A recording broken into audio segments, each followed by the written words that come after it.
मेरा नाम भानु प्रताप सिंह, मैं कक्षा चौथी ई का छात्र हूँ। आज मैं आपके समक्ष सिक्किम के इतिहास के बारे में कुछ रोचक तथ्य बताने जा रहा हूँ। जैसे कि हम जानते हैं कि सिक्किम का इतिहास कई सौ साल पुराना माना जाता है। सिक्किम में राजतंत्र का प्रारंभ सन 1641 ईस्वी से माना जाता है। कहते हैं कि सन 1641 ईस्वी में फुनत्सोंग नामग्याल को सिक्किम का प्रथम शासक होने का गौरव प्राप्त हुआ। तिब्बत के 3 बौद्ध भिक्षुओं के द्वारा फुनत्सोंग नामग्याल सिक्किम का प्रथम राजा बनाया गया।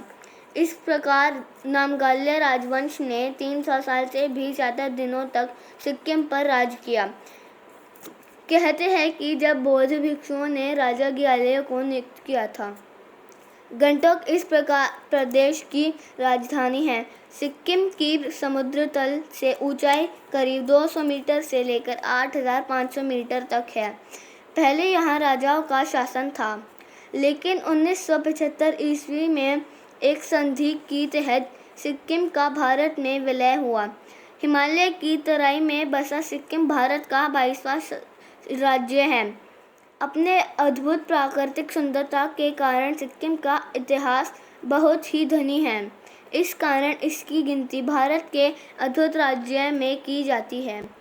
नेपाल का पूर्वी भाग, भूटान का कुछ अंश, तिब्बत का कुछ इलाका और दार्जिलिंग सिक्किम में के ही भाग हुए करते थे।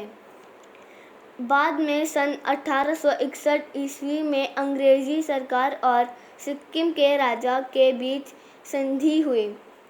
उस संधि के बाद सिक्किम ने ब्रिटिश भारत की सार्वभौम सत्ता को अंगीकार किया।